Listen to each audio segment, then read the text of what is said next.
আসসালামু আলাইকুম। গল্প প্রিয় প্রণয়িনী সিজন 2 লেখনীতে জান্নাত নুসরাত পর্ব 27। আকাশে বিদ্যুৎ চমকাচ্ছে। ঘন কালো মেঘগুলো সময়ের সাথে দাবানীয় আকারে পরিণত হয়েছে। হয়তো ঝুম বৃষ্টি হবে। অঝোর ধারায় গত 2 দিন ধরে আকাশ থেকে মেঘ ঝরেছে, তাই রাস্তাঘাট মাঠ সবই পিচ্ছিল হয়ে আছে। বৃষ্টির স্যাঁতসেঁতে পানিতে রাস্তা ডুবে গিয়েছে। একটানা বৃষ্টি হওয়ায় ড্রেনে পানি অতিরিক্ত জমাট বেঁধে তা উপরের দিকে উঠে আসছে। আরও স্যাঁতসেঁতে মেঠো পথ দিয়ে আসতে গিয়ে কয়েকবার পিচ্ছিল খেলো, তাই পায়ের স্লিপার খুলে হাতে নিয়ে হাঁটছে সে। সুঠামদেহী শরীরটা বাঁকিয়ে কিছুক্ষণ পর পর পিছু ফিরে দেখছে। বিয়াদবটার সাথে দস্তাদস্তি করতে গিয়ে মাটিতে লেপ্টে গেছে শরীর পুরোপুরি। কি মনে করে ওই বিয়াদব মহিলা? ওকে আরও চিনবে না? নাক বন্ধ করে কথা বললেই ওই ধান্দাবাজ মহিলা তার কাছে অপরিচিত হয়ে যাবে। ওই বিয়াদব মহিলাকে সে রগে রগে চিনে। মাথা ভরা গোবর নিয়ে সবগুলো মিলে গেছে। এইগুলো অ্যাপ্লাই করতে বিয়াদবের দল। আরও হেঁটে এগিয়ে গেল। মন্টু মিয়া যেখানে ছিলেন সেখানে। এতক্ষণে অনেকটা ভিড় জমেছে ওই জায়গায়। আরস ভিড় ঠেলে এগিয়ে যেতেই জাইন মুখের কাছে হাতের মুঠো রেখে গলা খাকারি দিল। তৎক্ষণাৎ আরশের দৃষ্টি ঘুরে গেল জাইনের দিকে। জাইন চোখের ইশারায় কিছু একটা জিজ্ঞেস করতেই আরশও মাথা নাড়ালো। ঠোঁট নাড়িয়ে কিছু একটা বলতেই জাইন নিজেও মুখ নাড়ালো। দুই ভাই নিঃশব্দে কিছু কথা বলে নিল নিজেদের মধ্যে। আরশ চোখ দিয়ে ইশারা করলো জাইনকে কিছু একটা জিজ্ঞেস করার জন্য। জাইন তাকে আবারও ফিরতি ইশারা করলো। দুজনের ইশারা আশারায় 2-1 মিনিট কাটলো। অতপর দুজনেই একসাথে গুরু গম্ভীর গলায় প্রশ্ন করে বসলো, কারা ছিল দেখেছেন? মন্টু মিয়া হাহাকার করে উঠলেন। মাটির সাথে লেফটে বসে মাথায় হাত দিয়ে চাপড়ালেন। জাইন আর আরশ চোখাচোখি করলো। জাইন আরশের কানের কাছে গলা নামিয়ে বলে উঠল, ওই লোক মহিলাদের মতো আচরণ করছে কেন? আরশ রাগ করল। ঠোঁট উল্টিয়ে দুই পাশে মাথা নাড়াতে গিয়ে থেমে গেল। জাইনের কানের কাছে ফিসফিসিয়ে বলে উঠল, ওইসব মনে হচ্ছে। জাইন ব্রু কুচকে তাকাতেই আরশ বাঁ হাতের মধ্যমা আঙ্গুল বের করে ডান হাতের তর্জনী আর মধ্যমা আঙ্গুল দিয়ে কাঁচি আকার করে দেখালো। জাইন নীরবে কিছুক্ষণ চেয়ে চোখ সরিয়ে নিল। সতর্ক বাণী দিল, সিগারেট খেতে দেখলে তোর সাথে এটাই করব আমি। একটা শব্দের এদিক সেদিক হবে না। So be careful, son of Helal Ahmed. আরও জাইনের এমন হঠাৎ পাল্টে যাওয়াতে সামান্য ভরকালো। পরপর মনে করিয়ে দিল ওনার পাশে দাঁড়ানো লোকটা জাইন হেলাল, তাই ওনার দ্বারা সব সম্ভব। আরশ পকেটে হাত ঢুকিয়ে সামনে চোখ ফিরাতেই জাইন তীক্ষ্ণ কণ্ঠে প্রশ্ন ছুড়ল, নুসরাতকে ধরতে পেরেছিলি? আরশ শান্ত কণ্ঠে বলল, বেয়াদব মহিলা গলায় চাকু চেপে ধরে ভেঙে গেছে। জাইন তর্জনী আঙ্গুল টুটের উপর রাখলো, সামান্য হাসলো হয়তো। আরও সেদিকে তাকিয়ে মুখ বাঁকালো, তাকে নিয়ে হাসা হচ্ছে। অতপর তীক্ষ্ণ কণ্ঠে জাইন আবারও জিজ্ঞেস করলো, এশার নামাজ পড়েছিলি? আর সে টনক নড়তেই দুই পাশে মাথা নাড়ালো। জাইন আদেশ দিল, ফ্রেশ হয়ে গিয়ে নামাজ পড়, আমি এদিকটা সামনে নিচ্ছি। আরস যেতে নিয়ে দাঁড়িয়ে গেল। মন্টু মিয়া কিছু একটা বলছেন, মনোযোগ দিতেই কানে বেশ আসলো। ওরা 5 জন ছিল। অন্য কেউ কোনো প্রশ্ন করার পূর্বেই জাইন গুরু গম্ভীর কণ্ঠে শুধালো, ওদের নাম জানেন? মন্টু মিয়া বলে উঠেন, হ্যাঁ। জাইন আরস দুজন দুজনের দিকে চেয়ে তৎপরতা নিয়ে শুধালো, কি নাম? মন্টু মিয়া এখনো মাটিতে বসা রয়েছেন। এত উপর থেকে পড়ায় কাঁদা থেকে উঠতে তার হিমশিম খেতে হচ্ছে। কোমর সামান্য বাঁকাতেই ব্যথায় গুঙ্গিয়ে উঠলেন। সজীব মন্টু মিয়ার দিকে বিরক্তিকর নয়নে চেয়ে আছে। তার কাছে মনে হচ্ছে মন্টু মিয়া নাটক করছেন। মন্টু মিয়া গুঙাতে গুঙাতে বলে উঠেন, একটার নাম নাম্বার 1, এটা কথা কম বলেছে। নাম্বার 5 আর 4 আমাকে কাঁঠাল গাছের সাথে বেঁধে রেখে দড়িটা ধরে রেখেছিল। আর নাম্বার 3 আর 2 এই দুটোই ওদের লিডার মনে হয়েছে আমার। 14 গোষ্ঠী তুলে গালি দিয়েছে আমাকে।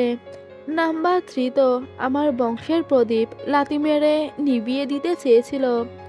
মন্টু মিয়া কেঁদে দেওয়ার মতো করে কথাগুলো বললেন। আরস ঠোঁট চেপে ধরে আলগুছে চলে গেল বাড়ির দিকে। জাইন বা পাশে মুখ ঘুরিয়ে কপালে হাত ঘষল। মন্টু মিয়া কাঁদছেন, মুখ দিয়ে গুঙাচ্ছেন। হঠাৎ জাইনের বা হাত জাপটে ধরে বলে উঠলেন, আজ তুমি না আসলে ওই 5 জন আমায় মেরেই ফেলতো। নাম্বার 3 এর কাছে তো চকচকে ধারালো একটা ছুরি ছিল আমাকে কুপানোর জন্য। আমার মনে হইতাছে ওইগুলো আমাকে পছন্দ করত, তাই হয়তো এমন করেছে। আরস ধীরে ধীরে যাচ্ছিল বাড়ির দিকে। আকস্মিক এমন কথা শুনতেই লাফ মেরে চলে আসলো আবার মন্টু মিয়ার সামনে। তিক্ত বিরক্ত কণ্ঠে বলে উঠল, আপনাকে পছন্দ করবে মানে কি? আমার বইয়ের রুচির দুর্ভিক্ষ হয়েছে যে আপনাকে পছন্দ করবে? আরস বিরক্তি আর রাগে কথা বলতে গিয়ে বারবার থেমে গেল। জাইন এক হাতে ধরে না রাখলে হয়তো মন্টু মিয়াকে কয়েক গা লাগিয়ে দিত। মন্টু মিয়া না বোঝার মতো করে বললেন, ওরা 5 জন তোমার বউ হতে যাবে কেন? আরশের ইচ্ছে করল মন্টুকে ভয়ঙ্কর কয়েকটা গালি দিতে। মুখের পেশি সংকুচিত করে কেউ না বোঝার মতো হিসিয়ে গালি দিল, don't talk bullshit, otherwise I will kill your bastard. Zain মেঘে হাসার চেষ্টা করলো, কিন্তু গম্ভীর মুখ দিয়ে হাসার লেশমাত্র এলো না। আরশকে ঠেলে নিয়ে যেতে যেতে মন্টু মিয়ার উদ্দেশ্যে হাত মাথার কাছে ঘুরিয়ে দেখালো স্ক্রু সামান্য ঢিলা। আরশের রাগ দেখে কে সে এমনভাবে তাকাচ্ছে যেন মন্টু মিয়াকে হাতের কাছে পেলেই থাবা মেরে বসিয়ে দিবে, না হয় আস্ত গিলে নিবে।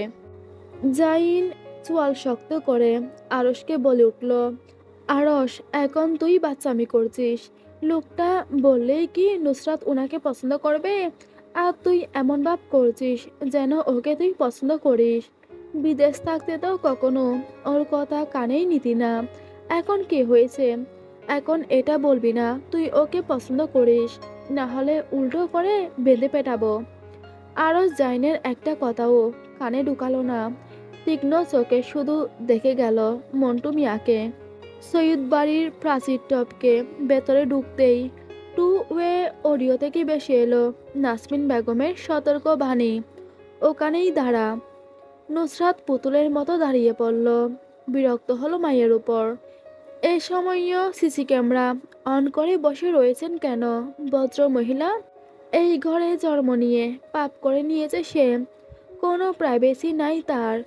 স্ত্রীর নিজের জায়গায় দাঁড়িয়ে চোখ আশেপাশে ঘোরাতেই দেখল আহান, ইরহাম, ইসরাত আর মোমো এক পায়ে ভর দিয়ে কানে হাত চেপে দাঁড়িয়ে আছে। হয়তো শাস্তি দেওয়া হচ্ছে ওদের। নুসরাত নাসমিন বেগম আসার পূর্বেই কান চেপে ধরে দাঁড়িয়ে পড়ল। নাসমিন বেগম ধীরে সুস্থিরে হাতে ছেলেকাঠ নিয়ে এসে দাঁড়ালেন নুসরাতের সামনে। হাতের মধ্যে ছেলেকাঠ নাড়াচাড়া করে ঠোঁট বাঁকিয়ে বলে উঠলেন, আপনার অপেক্ষায় ছিলাম। এবার কি করছেন সবাই মিলে সুন্দর করে বলে দাও। নুসরাত চুপচাপ দাঁড়িয়ে রইল, সদর্পণে সিনা টান টান করে। ছেলেকাঠ দেখে বুক দরফর করে উঠল, তারপরও নিজেকে স্বাভাবিক রাখলো।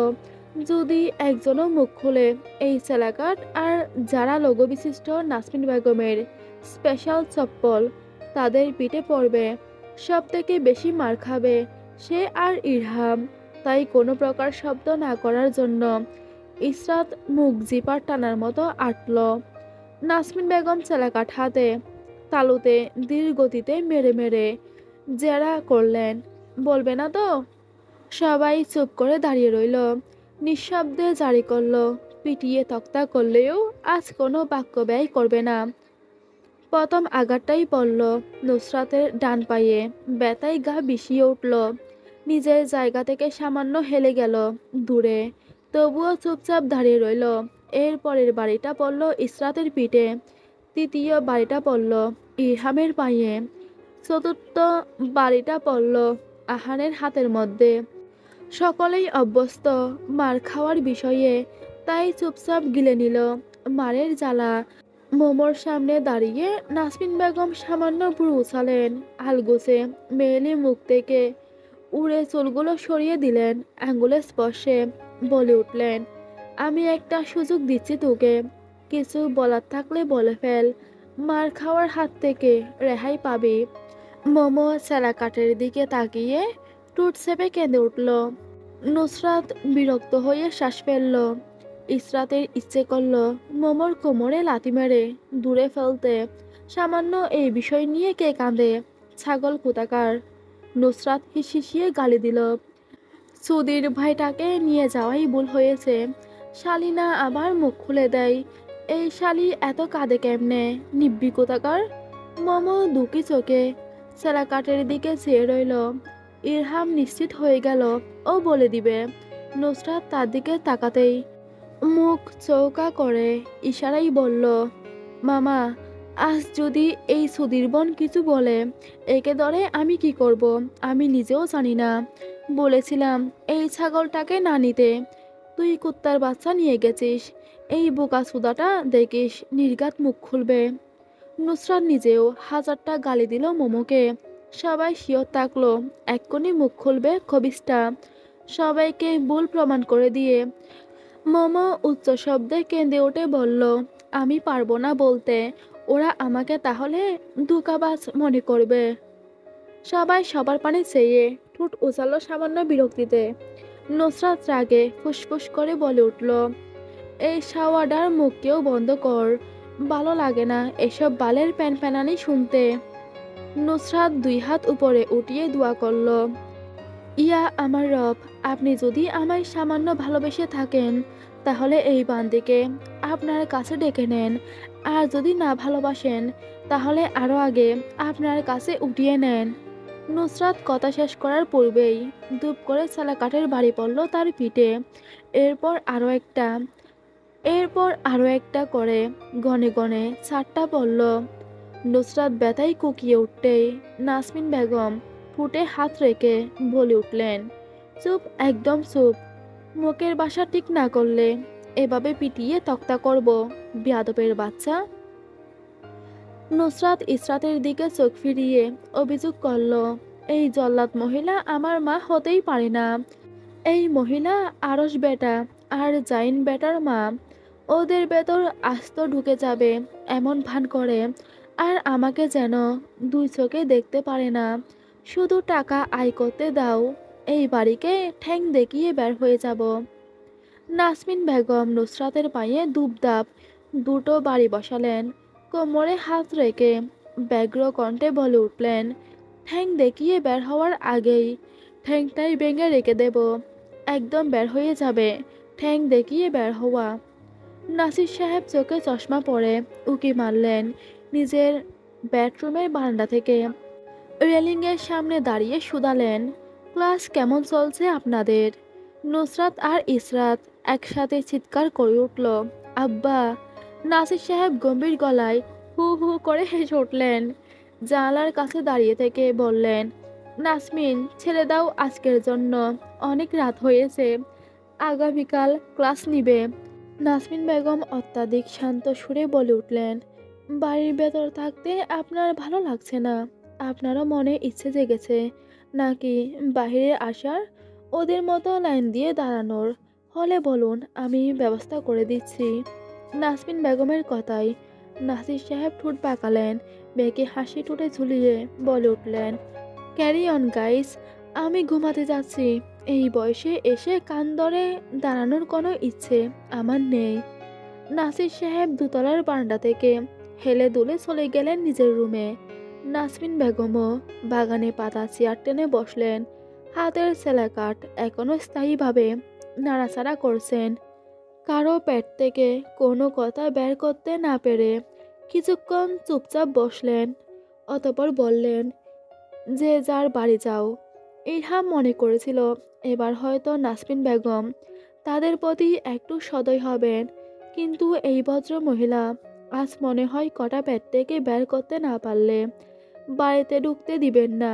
ইরহাম দীর্ঘশ্বাস ফেলল, মিনমিন করে বলল, গোসলটা করে বাড়ি যাই। নাসমিন বেগম এক মুহূর্তও বিরক্তি না করে উত্তর করলেন, আজ এই বাড়ির ভেতর ঢোকা সবার জন্য নিষিদ্ধ। প্রয়োজন নেই গোসল করার। মাঠে গিয়ে হাল চাষ করো। টাকা দিয়ে ধান চাষ করার বদলে তোমাদের পাঠালেই ভালো হতো। তাহলে কতগুলো টাকা বেঁচে যেত। আগামীকাল থেকে তোমাদের সবাইকে চাষ করার জন্য পাঠাবো।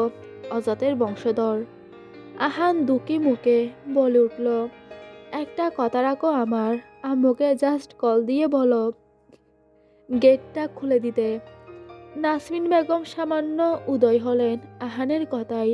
চেয়ার থেকে উঠে চুপচাপ চলে গেলেন বাড়ির ভেতর। ফোন হাতে বাড়ি থেকে নিয়ে এসে বসলেন আবার নিজ জায়গায়। কল লিস্ট গেটে ছোট লেখা নাম্বারে কল করলেন। দুটো রিং হতেই কল পিক করলেন রোহিণী। লাউড স্পিকারে থাকা ফোনের অপাশ থেকে বেশি আসলো রোহিণীর গলার আওয়াজ, আসসালামু আলাইকুম আপা। নাসমিন বেগম সালামের জবাব দিলেন, ওয়ালাইকুম আসসালাম। রোহিণী বেগম শুধালেন, কোনো সমস্যা হয়েছে কি আপা, এত রাতে কল দিলে? কোনো সমস্যা হয়নি, গেট খুল, নবাবজাদারা বাড়িতে ঢুকবে। রোহিণী বেগম বিরক্তির সুরে বললেন, পারবো না। ওই অজাতগুলোকে আজকের জন্য তোমার কাছে সঁপে দিলাম। যা ইচ্ছে করো, আমি গেট খুলছি না। নিজেরা ব্যবস্থা করে নিতে বলো। কট করে ফোন কাটার শব্দ হলো। ইরহাম এক পায়ে দাঁড়িয়ে থেকে মুখ সামান্য বাঁকালো। তারপর বলল, আমার মাম্মিকে কল দাও। নাসমিন বেগম ঠোঁট চেপে ফোন লাগালেন ঝর্ণা বেগমকে। ঝর্ণা ফোন ধরে কাউমাউ শুরু করলেন। সবার কাছে এমনই মনে হলো। বললেন, সুহেবের বাচ্চাটাকে আজ শুধু হাতের কাছে পাই মেজো আপা। জুতো দিয়ে পিটিয়ে ওর লুচ্চামি আমি ছাড়াবো। ওই কুত্তার বাচ্চা যদি তোমার ওখানে থাকে তাহলে তুমি আমার বদলে জুতো পিটা করে দিও। মরছে কোথায় রাম ছাগলের বাচ্চাটা? আমি কল দিলে পিক করে না, ওর সময় থাকে না। আর হাজারটা মেয়ের সাথে প্রেম করে, ওদের সাথে সারাদিন গরুর মতো প্যান প্যান করতে পারে, তখন সময় থাকে। আসুক আজ বাড়িতে, জাটা পিটা করে মেয়েদের বুথ ছাড়াবো। নাসমিন বেগম ঠোঁট টিপে হেসে দিলেন। ইরহাম সবার সামনে অপমানিত হয়ে প্রথমেই চোখ উল্টালো, মুখ বানালো এমন যেন ঝর্ণা বেগমের কথাই ব্যতীত হয়েছে। এই ঠিক গনে গনে 2 সেকেন্ড পরেই নির্লজ্জের মতো দাঁত কেলিয়ে হাসল।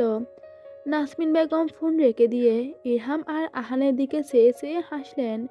ব্রু উঁচিয়ে শুধালেন, আর কিছু? নাসমিন বেগমকে তাদের নিয়ে হাসতে দেখে আহান লজ্জা পেল।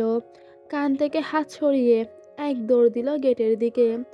ইরহামও আহানের পেছন পেছন দৌড়ালো। নাসিল মঞ্জিল থেকে বের হয়ে একদম সৈয়দ বাড়ির ফটকের সামনে এসে দাঁড়ালো। কোমরে 2 হাত চেপে একে অন্যের দিকে তাকিয়ে চোকাচোকি করলো। তারপর দুজনেই সিদ্ধান্তে পৌঁছালো পাঁচির টপকে ভেতরে ঢুকবে। ইরহাম ঝুঁকে বসতেই আহান তার কাঁধের উপর 2 পা দিয়ে আলগোছে দেয়ালের উপর উঠে গেল। প্রাচীরের উপর থেকে ব্যালেন্স হারিয়ে এপাশে ধূপ করে আলোথালো হয়ে পড়ল। ব্যালেন্স হারিয়ে পড়ায় পায়ে আর কোমরে ব্যথা পেয়ে কোকিয়ে উঠল। কিছুক্ষণ ছটফট করতেই ইরহামের সতর্ক গলা ভেসে আসলো, গেট খোল আমার বাপ। আহার নিজেকে সামলে নিয়ে খুঁড়িয়ে খুঁড়িয়ে এসে গেট খুলে দিল। ইরহাম 2 হাত উপরে তুলে আর মোড়া ভেঙে আরাম করে ভেতরে প্রবেশ করলো। বাড়ির মেন দরজার নব ধরে ঘোরালো। সেটা ভেতর থেকে লাগানো দেখে দীর্ঘশ্বাস ফেলল। পাইপ বেয়ে উপরে ওঠা ছাড়া আর কোনো উপায় দেখল না দুইজন। বাড়ির উল্টো পাশে চলে গেল। অলস ভঙ্গিতে হেঁটে পাইপ বেয়ে উপরে উঠতে গিয়ে ব্যাগ পোহাতে হলো। পাইপ থেকে পা পিছলে কয়েকবার মাটিতে লুটিয়ে পড়ল। অনেক প্রচেষ্টা করে উপরে উঠল। অতপর দুজনের পানে চেয়ে চোখ নিবিষ্ট করে প্রশান্তির শ্বাস ফেলল। আহানের বারান্দার দরজা খোলা থাকার দরুন দুজনকে আর কষ্ট করতে হলো না ভেতরে ঢুকতে। শরীর ছিপছিপে হওয়ার জন্য দুজনেই মনে হলো গোসল নেওয়া প্রয়োজন। তাই হাতে তোয়ালে নিয়ে আহান দৌড়ালো নিজের বাথরুমে। শাওয়ার অন করার আগেই মনে হলো, ওরে বাস, 2 দিন আগের ছোট মায়ের পেটানোর ভিডিওটা সে নেটিজেনদের মধ্যে পোস্ট করেনি। সেটা মনে হতেই চুপচাপ বাথরুম থেকে বের হয়ে আসলো, ল্যাপটপ হাতে নিয়ে কাজ সম্পাদন করলো। সেটা শেষ করে চলে গেল ওয়াশরুমের ভেতরে আবারও। আধ ঘন্টা লাগিয়ে ঘষে ঘষে গোসল করার পর বের হলো ওয়াশরুম থেকে। পরনে শর্ট প্যান্ট, তোয়ালে দিয়ে চুলের পানি মুছতে মুছতে এসে বসলো বিছানায়। কিবোর্ডে কিছু একটা টাইপিং করতে করতে হঠাৎ তার দৃষ্টি কাড়ল কয়েকটা নোটিফিকেশন। সেখানে ঢুকতেই তার চোখ ছানাবড়া হয়ে গেল। ভিডিও এডিট করে পোস্ট করবে তা বেমালুম বলে বসেছে সে। নাসরিন বেগম তাকে পিটাচ্ছেন, সেটাও ছেড়ে দিয়েছে। মাথায় হাত পড়ল তার। ইয়া আল্লাহ, এ কি করলো সে! ইচ্ছে করলো নিজের মাথায় নিজেই দুটো লাথি মেরে দিতে। রেগে মেগে আগুন হয়ে ভিডিও ডিলিট করতে গিয়ে চোখ পড়ল ভিউজে। আর তার চোখ ওখানেই আটকে রইল। দুই টুট ফাঁকা হয়ে গেল নিমিষেই। মাত্র 30 মিনিটে এত এত শেয়ার, লাইক, কমেন্ট দেখে আহানের ইচ্ছে করলো একবার অজ্ঞান হয়ে যেতে। হাতের তোয়ালে কখন হাত ফসকে মাটিতে গড়িয়েছে তার কোনো চিন্তা নেই। হা করে ল্যাপটপের মনিটরের দিকে চেয়ে রইল। সময় গড়ালো, ঘড়ির টিকটিক আওয়াজ বাড়ল। আহান থম মেরে বসে রইল। অতপর মনে হলো দম আটকে এখানেই সে মরে যাবে। দুপ করে বিছানায় শুয়ে পড়ল। ধীরে ধীরে নিঃশ্বাস নিতে লাগলো যাতে শ্বাস প্রশ্বাসের গতিটা সচল হয়। চুপচাপ পড়ে রইল অনেকক্ষণ। ল্যাপটপের মনিটরে দেখা গেল ভিডিওর ভিউজ 1.3 M। নুসরাতের ঠান্ডা লেগেছে ভয়ঙ্কর। শরীরে মোটা কাঁটা জড়িয়ে ঘুরছে। গতকাল রাত 2টোর সময় গোসল করেছিল তারা সবাই মিলে। নাসরিন বেগমও বাড়িতে ঢুকতে দেননি, বালিশ আর মাদুর হাতে ধরিয়ে দিয়েছিলেন। সারা রাত শাস্তি পাওয়ার সাথে মোবাইলও হাতে পায়নি কেউ। মোবাইল চেক করার কথা সবাই ভুলে বসেছে। ইসরাত সকাল থেকে চোখে অন্ধকার দেখছে, নাক টেনে টেনে হাঁটছে, চোখ দুটো ভীষণ জ্বালা করছে জ্বরের প্রকোপে। হঠাৎ হঠাৎ চোখ বেয়ে জল গড়িয়ে পড়ছে। মোমো সারা সকাল ধরে ঘুমোচ্ছে। একবার সোফায় ঘুমাচ্ছে, একবার ডাইনিং টেবিলে মাথা রেখে ঘুমাচ্ছে। যেদিকে যাচ্ছে ঘুমোচ্ছে। সবার অলস সকাল এমন কাটলো। ধীরে ধীরে সবাই ঠিক হলেও নুসরাত হলো না। সে এই সর্দির মধ্যে গলায় ঠান্ডা পানির বোতল নিয়ে ঘুরছে, কথার সাথে হাজারটা হাসি দিচ্ছে ছাগলের মতো। নাসরিন বেগম পানির বোতল টেনে নিতে পারেননি। গাত তেরামি করে ঠান্ডা আইসযুক্ত পানি খাচ্ছে। তার নাকি প্রচুর গরম লাগছে, গলা শুকাচ্ছে একটু বেশি। সৈয়দ বাড়ির 2জন নবাবজাদাও নাকি অসুস্থ হয়ে বিছানায়। তাই সকাল থেকে এই বাড়িতে দেখা নেই তাদের। এত অসুস্থতার মধ্যে নুসরাতের পটর পটর বন্ধ হয়নি। নাকে নাকে কথা বলছে, সাথে চোখের পানি মুছছে। কথা বললেই চোখ দিয়ে পানি বের হচ্ছে। নাকে কিছু একটা হচ্ছে তার, সেটা কাউকেই বলে বোঝাতে পারছে না। হাতে নিজের পুরনো ছিঁড়া ফাটা গেঞ্জি নিয়ে ঘুরছে। ইসরাতের পাশে বসে শব্দ করে নাক টেনে সর্দি পরিষ্কার করছে। এত অসুস্থতার মধ্যেও মুখ বন্ধ হচ্ছে না নুসরাতের। কথা বলে বলে শুধু চোখ মুছছে। ইসরাত নুসরাতের এই জ্বালা 1 ঘন্টা বসে সহ্য করলো। এত নাক টানার শব্দে আর নাকি সুরে কথা বলা শুনে মাথা ধরে গেল ইসরাতের। তাই নুসরাতকে ঠেলে সরিয়ে আরাম করে শুয়ে পড়ল। নুসরাত এতিমের মতো মুখ বানিয়ে বাড়িতে ঘুরতে লাগলো। মোমোটাকে খুঁজে পেল না কোথাও। একটু কথা বলা যেত যদি খুঁজে পেত। কোথায় পড়ে ঘুমাচ্ছে আল্লাহই ভালো জানে। নাসরিন বেগমের আশেপাশে গেল না আজ আর জ্বালাতে। ইরহাম আর আহানটাও আসেনি আজ তাদের বাড়িতে। তাই নুসরাত নিজেই কাঁটা মুড়ি দিয়ে বের হলো বাড়ি থেকে শিকদার বাড়িতে যাওয়ার জন্য। কপাল পর্যন্ত ডাকা হুডি পড়ে কাঁপতে কাঁপতে গিয়ে কলিং বেল বাজালো। সৌরভী এসে গেট খুলে দিয়ে নিয়ে গেল ভেতরে। নুসরাত ভেতরে প্রবেশ করতেই দেখা হলো আরমানের সাথে। ছোট্ট শব্দে জিজ্ঞেস করলো, কেমন আছেন? এইটুকু জিজ্ঞেস করে আলগোছে চলে গেল ভেতরে। উত্তর জানার প্রয়োজন বোধ করলো না। আরমানও এতে কিছু মনে করলো না। এই মেয়ে এরকম করে সেটা তার জানা। তাই মনে কোনো ক্লেশ না রেখে সে নিজেও চুপচাপ বেরিয়ে গেল বাড়ির বাহিরে। নুসরাত সৌরভীর রুমে ঢুকে চিটপটাং হয়ে শুয়ে পড়ল। এইটুকু রাস্তা হেঁটে আসাই হাঁপিয়ে উঠেছে। নুসরাতের কপালে হাত দিয়ে তাপমাত্রা পরখ করল সৌরভী। অস্বাভাবিক গরম গাটা। তারপর বকে উঠল, এই অসুস্থ শরীর নিয়ে আসছিস কেন এখানে? আমাকে বললেই তো আমি চলে যেতাম। নুসরাত আলুর বস্তার মতো পড়ে রইল বিছানায়। ঠোঁট নাড়িয়ে কিছু একটা বলল। সৌরভী বুঝল না, তাই কান পাতল গিয়ে নুসরাতের ঠোঁটের কাছে। নুসরাত আবারও বলল, মোবাইলটা দে শালি। কথা শেষ করে নাক পরিষ্কার করলো। নাক পরিষ্কারের জিনিসটা দিয়ে চোখ মুছে নিল। সৌরভী কোনো প্রশ্ন ছাড়াই গিয়ে নিয়ে আসলো নিজের ফোন। আলগোছে বাড়িয়ে দিল নুসরাতের কাছে। কোনো প্রকার বিরক্তি না করে শুধাই, মোবাইল দিয়ে কি করবি? নুসরাত নাকি সুরে বলে উঠল, জীবনটা পানসা হয়ে আছে, একটু রসকস আনার জন্য আসমল আলীর নাতিকে কল দিচ্ছি। সৌরভী বিরক্তিতে বর্গীয় শব্দ মুখ দিয়ে বের করলো। বলল, তো বেচারাকে জ্বালাবি কেন? বেচারা তোর কোন বাড়াবাতে ছাই দিয়েছে? নুসরাত নাক ফুলিয়ে চেয়ে শব্দ করে নাক মুছল। কথা বলতে পারছে না এই শ্রদ্ধি বিশিষ্ট নাকের জন্য। নাকি কণ্ঠে বলল, চুপ বেড়ি, তোর এত দরছে কেন? আবার বলিস না পছন্দ টছন্দ করিস ওই বেটাকে। নুসরাত তীক্ষ্ণ কণ্ঠে জিজ্ঞাসা করল, চোখ দুটো সরু করে পরখ করে নিল সৌরভীকে। সৌরভী শব্দ করে শ্বাস ফেলে বলল, যা ইচ্ছে তোর তাই কর, আমি এতে নাই। নুসরাত কাতার ভেতর থেকে থামস আপ দেখালো আর সে নাম্বার ডায়াল করলো। প্রথমবার ফোন দেওয়ার পর রিং হতে হতে কেটে গেল। আবার কল দিল, আবারও এরকম হলো। আবারও দিল, আবারও সেম কাজ হলো। নুসরাত হেরে না গিয়ে লাগাতার কল দিতে থাকলো। আরস তারপরও ধরল না। দশমবারের মতো কল দিতেই আরস ফোন ধরল। নুসরাত খেয়াল করলো না সেটা।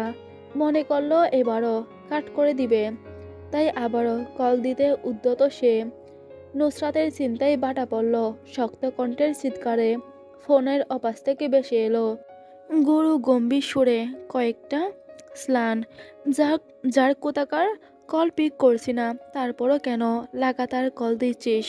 Do you fucking want to marry me or what? যে এভাবে কুত্তার মতো পিছু লেগেছিস? আর সে ক্রোধান্বিত সুরে চিৎকারে সৌরভীর চোখ মুখ অন্ধকার হয়ে গেল। নুসরাত চোখ কুচকে হেসে দিল সামান্য। তারপর পি পি করে কল কেটে গেল। নুসরাত নতুন উদ্বেগে ফোন দিল আবার।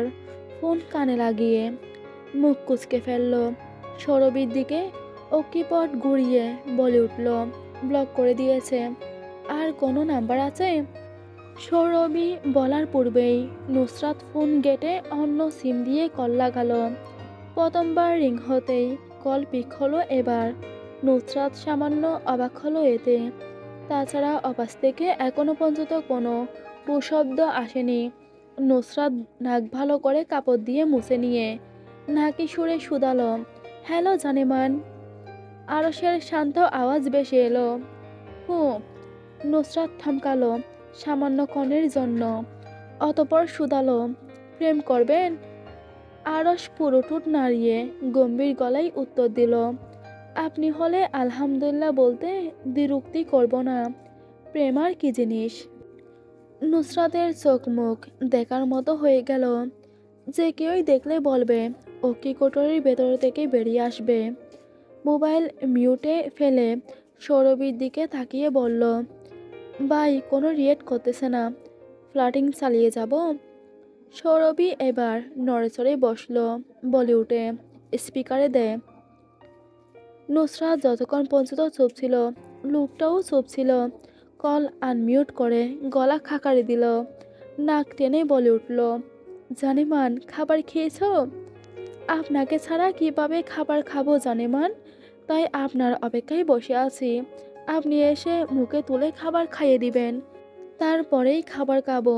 তার আগে আমার গলা দিয়ে একটা দানা পানি নামবে না বউ? নুসরাতের চোখ দুটো রসগোল্লার মতো হয়ে গেল। সৌরভীর দিকে চোখ উল্টে তাকালো। কল মিউট করে সৌরভীর দিকে চেয়ে বলল, এই রে পাগলে ধরছে, বউ ডাকছে। এর মধ্যেই আরশের গলায় বেশি আসলো, জানেমান কথা বলছেন না কেন? নুসরাত দাঁতে দাঁত চেপে নাকি সুরে শুধালো, প্রেম কয়টা করছেন আপনি? আরশ গম্ভীর গলায় বলল, প্রেম অনেকগুলো করেছি, সেগুলো না হয় তুলা থাক, একদিন আপনাকে আদর দিতে দিতে বলবো। নুসরাত শোয়া থেকে উঠে বসলো। তার অতিরিক্ত রাগ লাগছে, সাথে গরম। সৌরভীকে ইশারা করলো এসির পাওয়ার কমিয়ে দিতে। কাতা শোল থেকে ছুঁড়ে দূরে ফেললো। নুসরাত শুধালো, জানেমান বিয়ে করবেন আমায়? আরশ ধারালো চোয়ালে হাত বুলিয়ে নিয়ে অত্যন্ত শীতল কণ্ঠে বলে উঠল, কেন নয়? তার আগে এটা বলুন, শিকদার বাড়িতে এসে আপনাকে লাথি মারবো নাকি মোবাইলের ভিতর থেকে লাথি মারবো? সৌরভী বিছানায় মুখ চেপে ধরে হেসে উঠল। নুসরাত বলল, আপনাকে আগে আমি লাথি মারবো। তুই আগে বল, কয়টা প্রেম করেছিস? আরশ কৌতুক করে বলল, তোকে বলতে বাধ্য নয়, কি করবি তুই? নুসরাত রেগে মেগে বিছানার মধ্যে উঠে দাঁড়ালো, প্রায় লাফ মেরে। উচ্চ শব্দে চিৎকার করে বলল, আমিও তোকে লাথি মারবো, বদমাশ কোথাকার! থাপড়িয়ে গাল ফাটিয়ে দিব, বিয়াদব! কিছু বলি না বলে মাথায় চড়ে বসেছ? আমি তোর মাথার উপর উঠে ঢোল বাজাবো, তুই আটকাবি আমায়? আরশ রাগের দাবানলে পিষ্ট হয়ে গা থেকে ঝরে পড়ল। সেই শ্বেত নিমিষেই পুরুষালী সুটাম পিঠ ঘেমে জবজবে হয়ে উঠল। গলার নীল রগগুলো ফুলে ফেপে উঠল রাগের তোপে। শ্বাস চলাচলের গতি দ্বিগুণ হলো। শক্ত হাতের তালু দিয়ে রেলিং চেপে ধরে নিজের অস্বাভাবিক রাগ নিয়ন্ত্রণ করার বৃথা প্রয়াস চালালো। দাঁতের মাড়ি চেপে ধরে বলে উঠল, shut your fucking rude mouth and stop yelling like a bastard. If you make one more sound, I swear I will slap you so hard your teeth will fly out of your mouth. Nusrat চোখ বড় বড় করে নিল। কত বড় সাহস তার নাকি দাঁত থাপ্পড় মেরে ফেলে দিবে! এটার সাথে সংসার করবে না সে। রাগে হিতাহিত জ্ঞান শূন্য প্রায় নুসরাত চিৎকার করে বলে উঠল, তোর সাথে আমার এখানেই সব শেষ। তুই কুত্তা, তুই পাটা, তুই গরু, তুই মেয়েবাজ। বউ থাকতে অসংখ্য প্রেম করিস, লজ্জা লাগে না তোর? বদমাইশ নির্লজ্জ! তোর সংসার আমি করব না, পাটা! আরশ নিজেও রেগে গেল। সামনে পেলে বিয়াদবের বাচ্চাটাকে কয়েকটা লাগিয়ে দিত সে। আজকাল মুখ চলছে অনেক বেশি। ফোন কানে লাগিয়েই চোখ মুখ ফ্যাকাশে করে বের হলো রুম থেকে। এক হাত প্যান্টের পকেটে পড়ে রাবার বল পকেট থেকে বের করে এনে মুঠোয় চেপে ধরল। ফোন কানে চেপে করিডোর পার হতে হতে চূড়ান্ত রাগী কণ্ঠে আওড়ালো, সে one more fucking word, Nusrat Nasir, and I swear I will fucking bury your alive. Let that shit sink deep into your head. Nusrat নিজেও দ্বিগুণ তালে চিৎকার করে উঠল, এবার তো এটা চূড়ান্ত। তোকে আমি ডিভোর্স দিব, দিব দিব দিব। তোর সাথে আমি সংসার করব না। আটকাতে পারলে আটকে দেখা। আরও সিঁড়ি বেয়ে দ্রুত পায়ে নামলো, খেপাটে নয়নে ড্রয়িং রুমে একবার চোখ বুলিয়ে নিয়ে সবাইকে না দেখার ভান করে বেরিয়ে আসলো বাড়ি থেকে। রাগের ঘনত্ব এত বাড়ল আরশের, দণ্ডকপাটির একটার চাপে অন্যটা প্রায় ভেঙে যাওয়ার মতো হলো। কিরমিরিয়ে বলল, এখনো সময় আছে, তোর এই ফাকিং মুখ সামলা। আমার রাগ কিন্তু মাথায় চড়ে বসছে, আছাড় মেরে দুনিয়া থেকে তুলে ফেলবো তোকে, আছাড় মেরে তোর মাথা ফাটিয়ে ফেলবো। ফোন রাখ শালা, তোর সাথে সংসার এখানেই শেষ। ডিভোর্স পেপার পাঠিয়ে দিব, বদমাশ লুচ্চা পাটা কোথাকার। সাইন করে দিবি, তোকে ডিভোর্স দিয়েই আমি আরেকটা বিয়ে করব। তুই শুধু বসে বসে দেখবি আর আঙ্গুল চুষবি।